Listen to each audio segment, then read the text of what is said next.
A few shameful videos aside, South Africa is proving to be one of the most reliable countries in the world when it comes to COVID-19 news.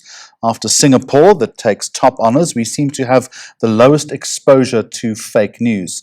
Wits Business School student Leigh Crymble has more details, looking at research in the field of behavioral linguistics, and joins us now via Skype. Leigh, good afternoon to you and a warm welcome. Now, we rank second as a country with the most reliable COVID-19 news. We do well on something called the infodemic risk percentage. What is that? So last week, Jeremy, I was part of a World Health Organization global communications forum or workshop, virtually, of course. And leading communication experts and language specialists all came together to discuss this very hot new term, which is infodemic.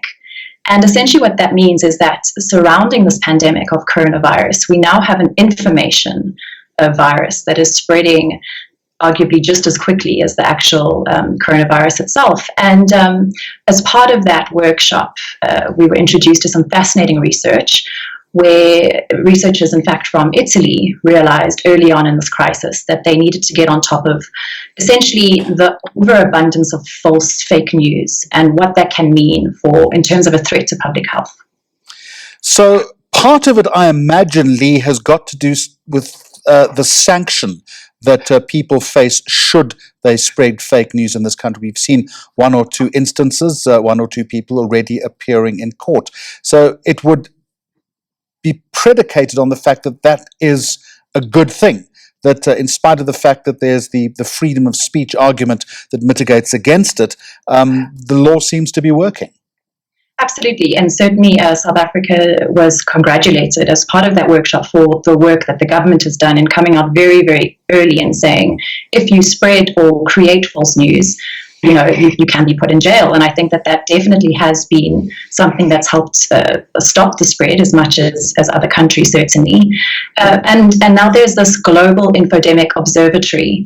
And essentially what that means is that every day, millions of tweets, millions of social media posts and web pages are being analyzed using this research tool.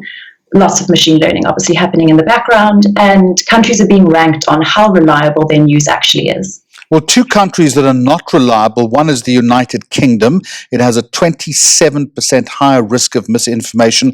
Compare that to the United States, that is 56 times. What are they doing incorrectly, do you think? Or is it simply scale of population volume? Sure. So, I mean, a big part of it obviously is the volume of content that's being produced on a daily basis. But then this tool also looks at the reliability of native content, so what I would do as a citizen or you guys as news outlets.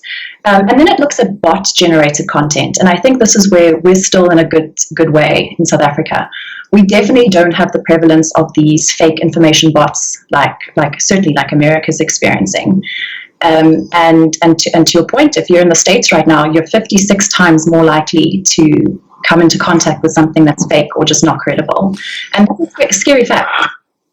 And again, we know what the answer is, but remind us again what the danger of misinformation is. Sure. So I mean, arguably the smaller sort of joking type fake news could be classified as fairly harmless. And an example of that, of course, is that Department of Tourism circular that was spread around recently announcing the Easter Bunny as essential services. Now, of course, that was very humorous and very cute and came off the back of the New Zealand Prime Minister actually announcing that in her country. Where it gets a little bit murky in our space is that this was a forged, it's almost fake news inception, fake news about fake news. And a lot of people were quite unhappy with me when I said, well, look, there's a fine line between what's seen as a joke and actually forging, some sort of ministerial letterhead in order to spread what you see as a joke. All the way on the other spectrum, of course, is that viral WhatsApp video that claimed our testing kits were contaminated.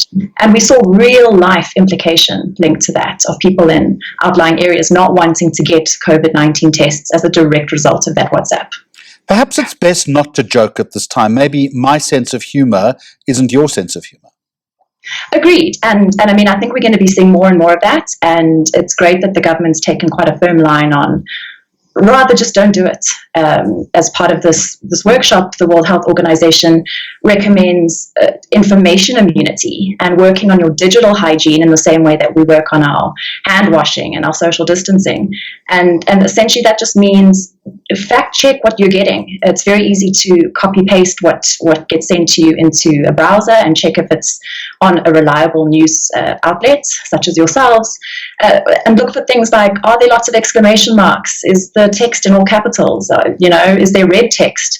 These aren't things that reliable news tends to do, and so you can spot it. And perhaps the most important thing if you're practicing digital hygiene is just, for goodness sake, be careful about what you pass on. All too often, you'll get something dropping in to one of your platforms asking you to share it. That's a red flag, is it not? Absolutely. And one of the amazing outcomes from that workshop last week was that there were Facebook and WhatsApp executives as part of it. And one of the decisions that came out of that was, in fact, that you aren't able anymore, and in fact, it's been rolled out. I wonder if it's already in action here in South Africa. You can't just bulk forward communications from groups. So previously, you could just select it and then bomb it out to every group you're part of. They put a little bit of friction in place there, only allowing you to send it to one group that you're a part of.